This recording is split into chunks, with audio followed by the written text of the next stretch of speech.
So the big question is this: how do most agents who struggle to get the information that most successful agents hoard to themselves grow and prosper without this information?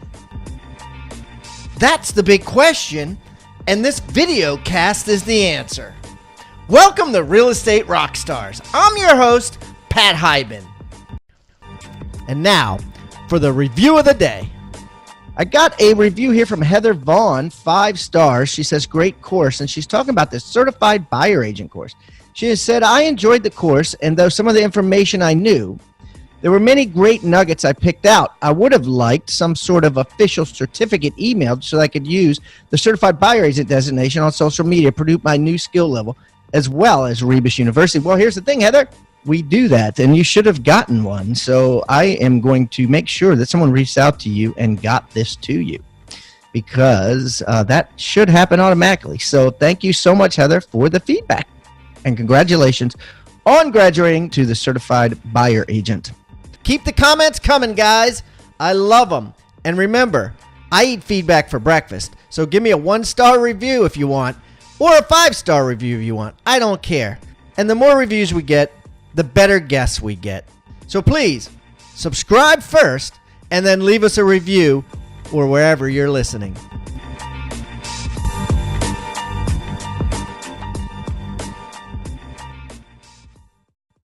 All right, guys, well, we've tried the new show for a number of episodes, and the downloads have spoken. You guys love this show. Wow, I am so honored that we can do an engaging and fun and current show that agents from all over the world are listening to and learning from about what's happening in our beloved real estate industry. So we're going to keep it up. We're excited, and welcome to today's State of the Market. Welcome, Rockstar Nation. Thanks for tuning into the State of the Market podcast with your host, Pat Hiban and Kevin Kauffman.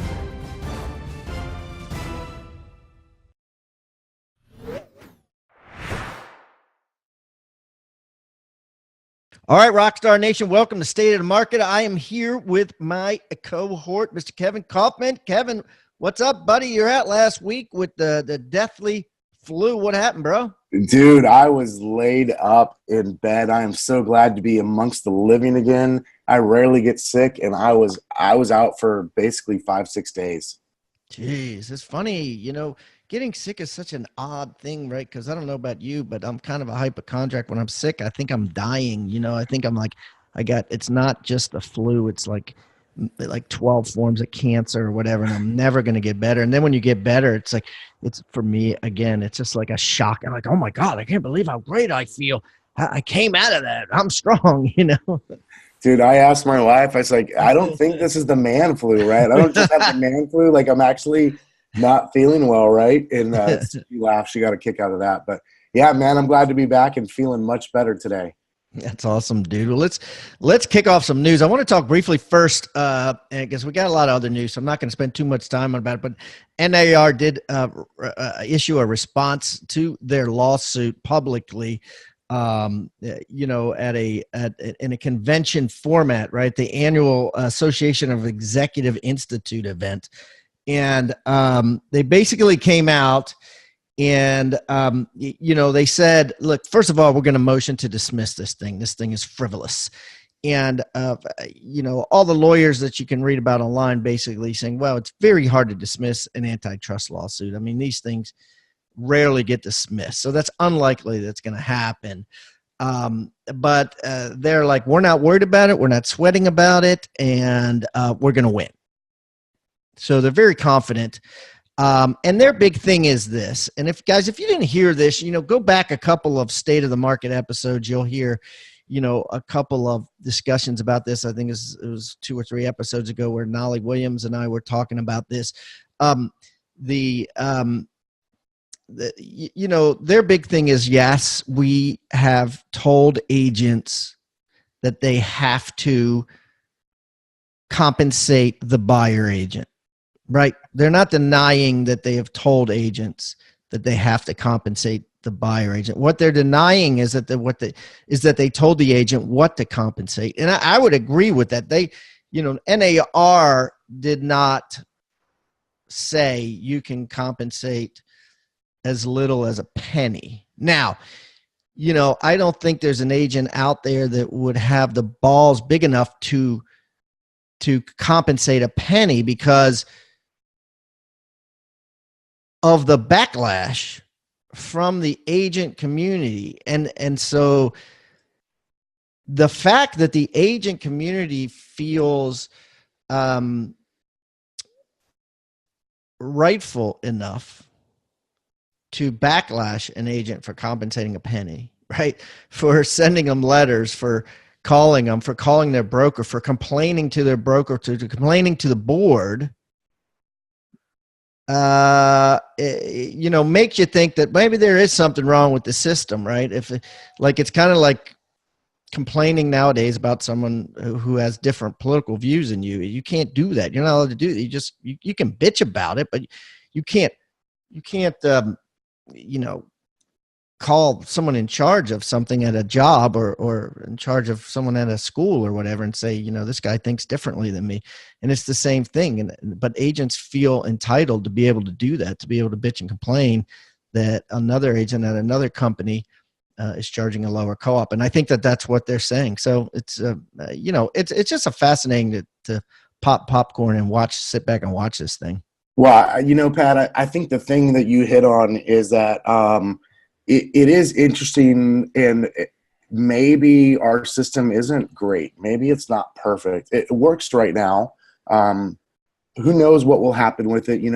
There's you and I talked about this too. I think after you had Nolly on, he was there when I couldn't make it. I was out of town. Yeah. You guys initially talked about that, but then you and I talked about it the following week, just for a touch, which was that first of all, these things take a long time, right? Like these types of court cases can take years. And obviously NAR is the most well-funded lobbying group on the Hill in Washington, D.C. And so I say all that not from like a cocky, hey, we're going to always be protected standpoint, because I don't think that that's true. I think our days are probably numbered in that standpoint. However, there is a long-standing record of this, and the way it's been accepted by basically universally everybody in the country. And so it'll be interesting to see what happens. I don't know that our co-op system is great. I don't know that it's not great. It might just be, not to go political here, but it's probably like capitalism. It's just less worse than the other options. It's not that it's great. It's just less worse than, say, I'm not even going to go into it because it's not a political topic, right?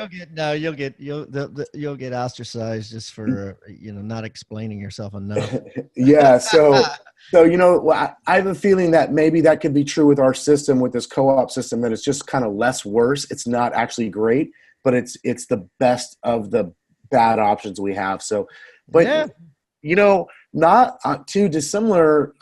You and I both were taking note of an article we saw on Inman. I think it was just posted late last night or early this morning about, like what's going on with the independent contractor status. There's been a couple court cases now. There's another court case with Purple Bricks is getting sued. And there's been a few others in California over the last couple of years around what truly is an independent contractor. And while Purple Bricks is definitely one example, and I think with their kind of newer model to the industry, that they're going to raise a whole bunch of other questions. But what you and I talked about and have thought about ourselves over the years is what about with the teams, right? Because we're independent contractors for the most part. 99% of us in this industry are independent contractors, and a lot of us are on teams, or we have teams. And there are some teams that I would say are stricter and probably have more employee type rules than what the law would really allow for with an independent contractor status. And that's definitely being called into question quite a bit.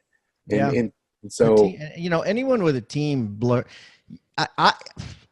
if you gave me 10 teams, right, and I just randomly picked a team and dropped in on them, I could probably prove that they're breaking the laws. The lines have blurred